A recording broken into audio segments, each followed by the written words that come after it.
Hello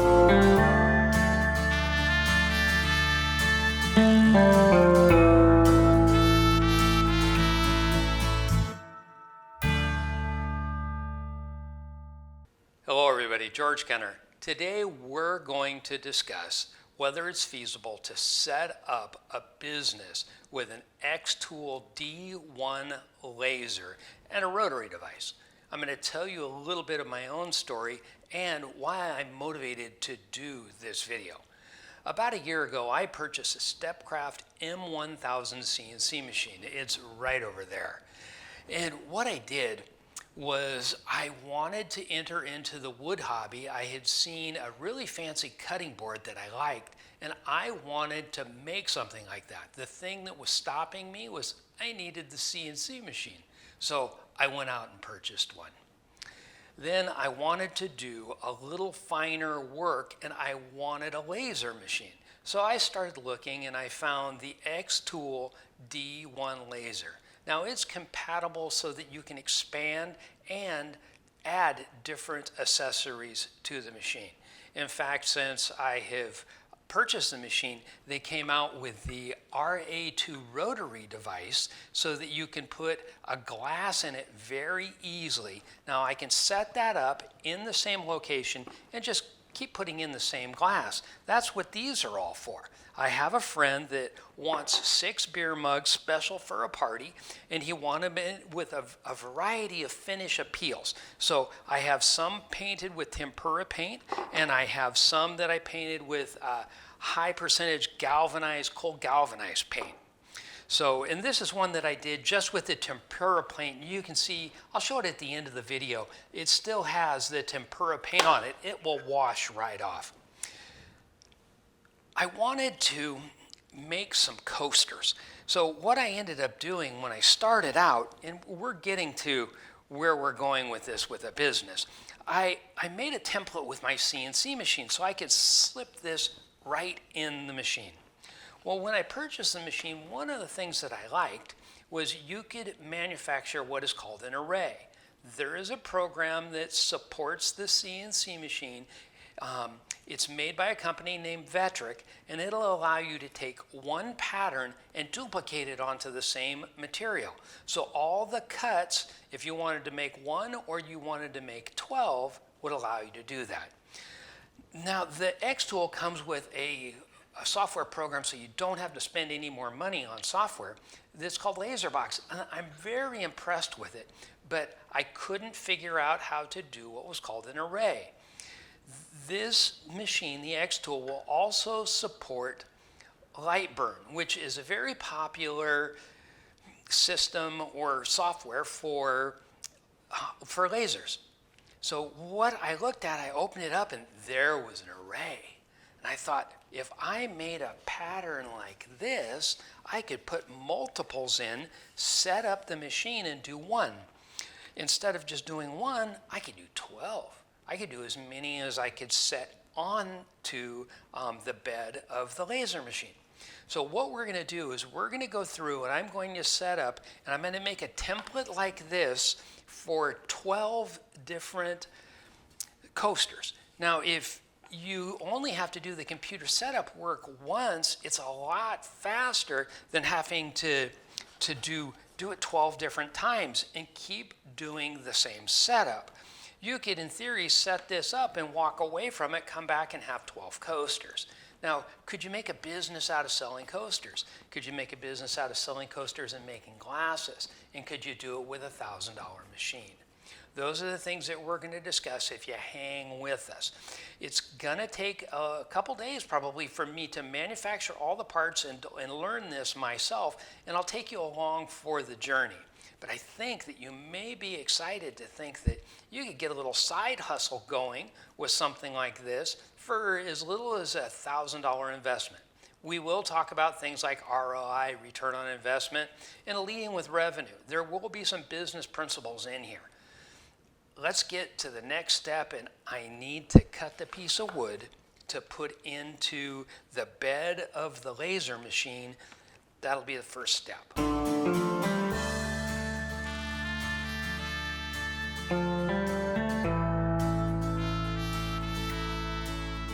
Hello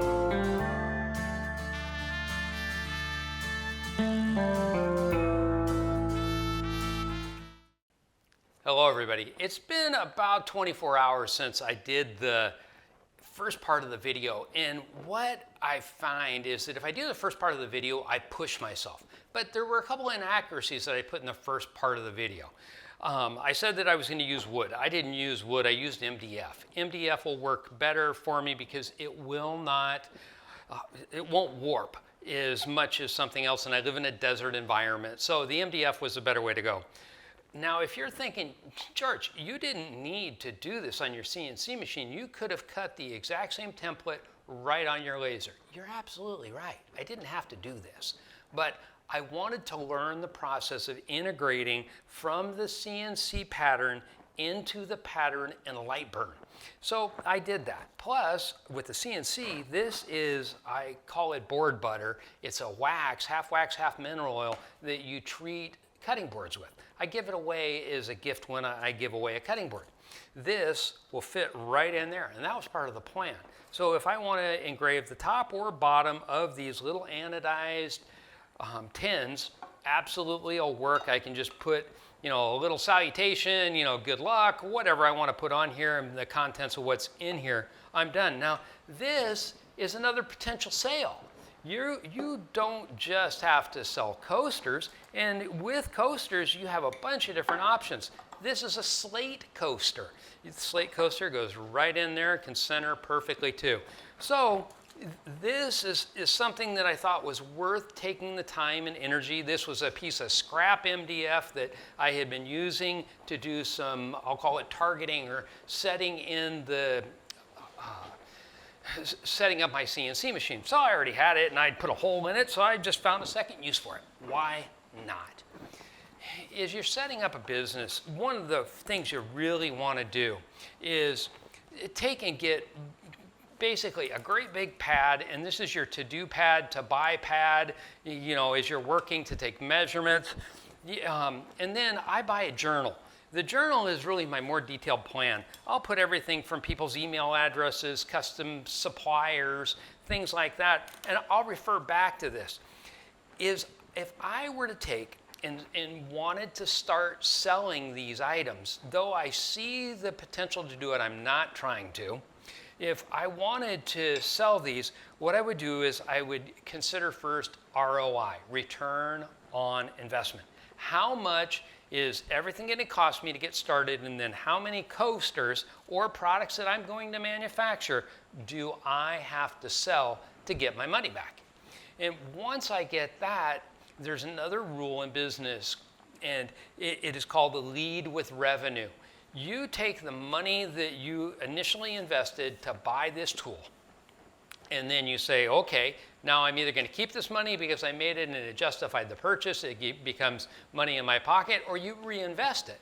Now, I've seen a lot of people on the internet that started with, a smaller machine like this, and the next thing you know, they have a big, powerful, large bed CO2 laser. You don't know exactly where it's going to go, but don't go buy both of them first. Buy the one where you can see the finished product, test the marketplace, and then go from there. If you cannot sell, if you don't have the ability to sell, you say, I'm not a salesman, that's the number one thing that you're going to need. Salesmen are some of the most highly compensated people on the planet, and for good reason. If you do not have incoming orders, you don't have a business. You can have an absolutely perfect product, and no orders means you're out of business. So when it comes to supplies, I think these glasses were about $1.45, $1.50 at Dollar Tree. I double the cost of it because I know I'm going to break some of them. I know that I'm going to have products that misalign, that I'm going to have a problem with. I'll call them seconds. They may have some value, but they're not exactly what I want to present to a client. So I double that. Now, with the price of gas, you've got to figure your transportation costs and how much it costs. If you buy something like this and you don't go pick it up, it's going to be 3 times as much coming through Amazon. So you've got to kind of calculate that out. Logos. If you're using a logo, like let's say the Harley Davidson logo, and you're putting it on a glass, you may want to consult with an attorney before you do that. It could be a trademark violation.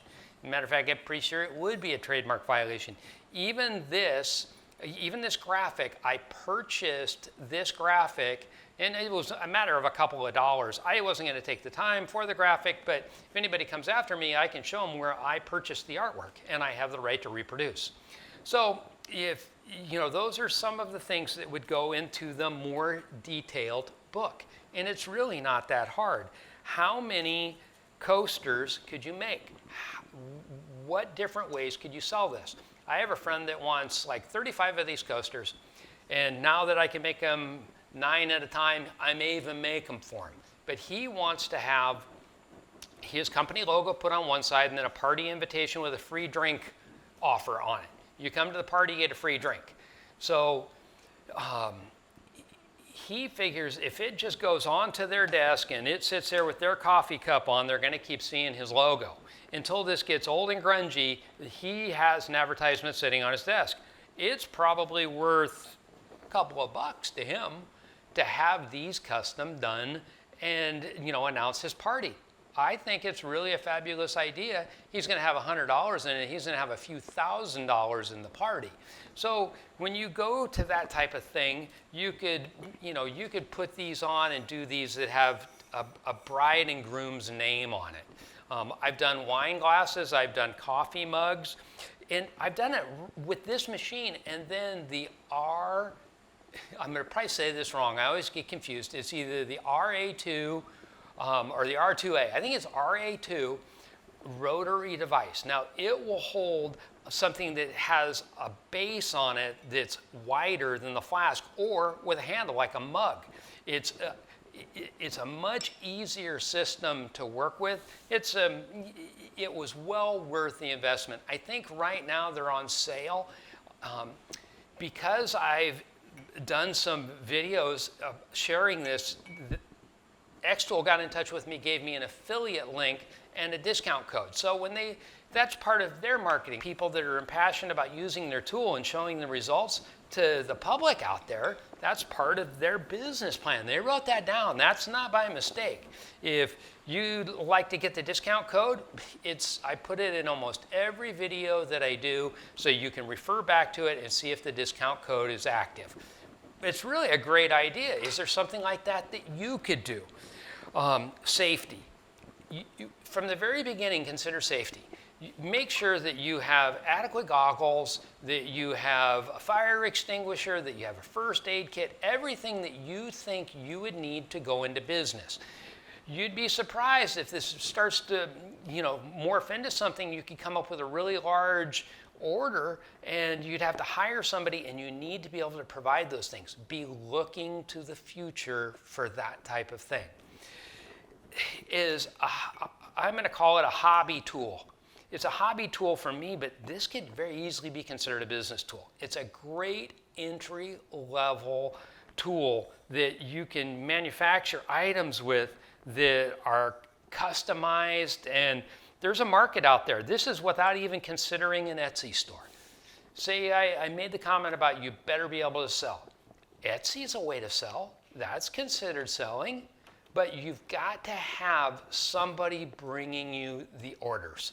You have to make sure that you have considered the return on your investment, and then potentially expanding the business with leading with revenue. If you go out and you make 35 of these coasters and you have an extra $100 in your pocket, and you take all your friends out to get hamburgers at McDonald's, you don't have that money. So don't get temporarily rich. Save your money, monitor it, get your business plan, and just be your own teacher. That's what I do.